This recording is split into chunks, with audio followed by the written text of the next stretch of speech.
Assalamualaikum warahmatullahi wabarakatuh. Perkenalkan, nama saya Nakia Aprilia Fasya. Saya dari Prodi Akuntansi dengan NIM 125251034. Di video kali ini saya akan membahas sesuatu yang sering banget bikin bingung, yaitu gimana cara hapus piutang macet yang benar dari pembukuan.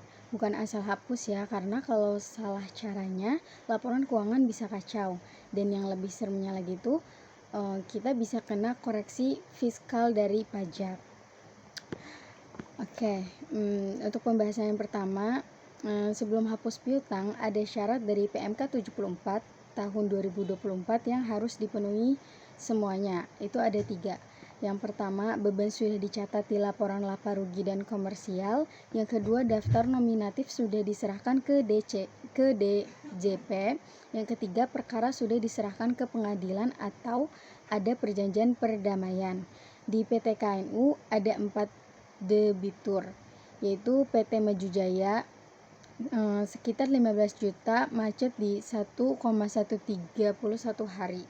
Semua syarat terpenuhi dan memenuhi syarat. Yang kedua ada CV berkah abadi, totalnya itu adalah 8,5 juta, macet di 1369 hari. Belum ada bukti pengadilan, tandanya belum lengkap ya. Yang ketiga tuh ada toko sumber rejeki, senilai 5,2 juta, macetnya itu di 1569 hari. Semua syarat terpenuhi. Untuk yang keempat ada UD Lancar Jaya dengan 4,4 juta, nominatif belum ke DJP, belum ada proses hukum, yaitu tidak memenuhi syarat. Totalnya ada 33.100.000 rupiah yang belum memenuhi syarat, kena koreksi fiskal positif, bebannya nggak bisa ngurangin pajak.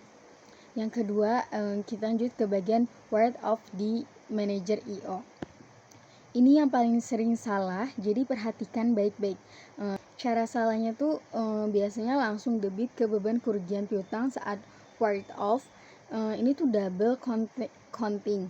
Beban itu harusnya udah dicatat waktu bikin cadangan. Kalau dicatat lagi, laporan laba ruginya bisa jadi kacau ya. Cara yang benar itu pakai credit note. Langkah pertama, login manager IO, pilih PT KNU. Selanjutnya masuk ke sales, terus ke credit note.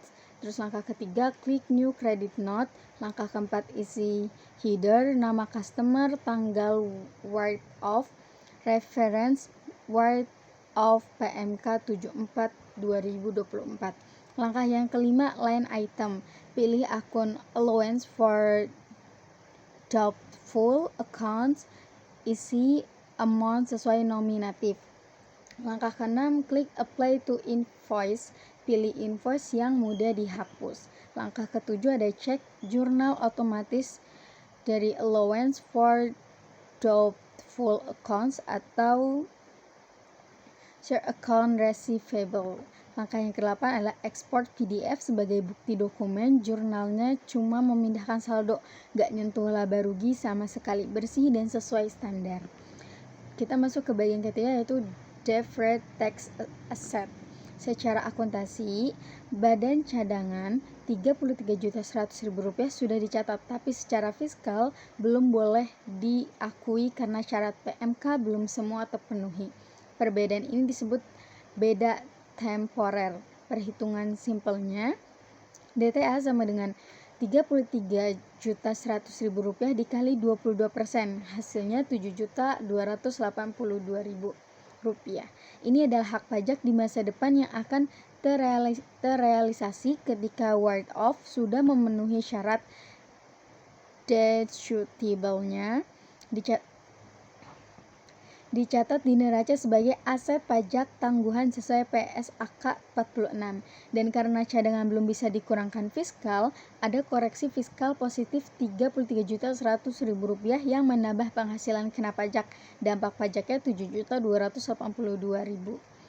Nah, dari ketiga ini bisa kita lihat kalau misalkan kita harus memastikan piutang masuk daftar nominatif dan memenuhi syarat PMK 74 2024 sebelum write off. Terus yang kedua juga write off-nya di manajer IO pakai credit note ke allowance, ke akun allowance-nya, bukan ke beban kerugian. Terus yang ketiga, catat deferred tax asetnya 7.282.000 sesuai PSAK 46.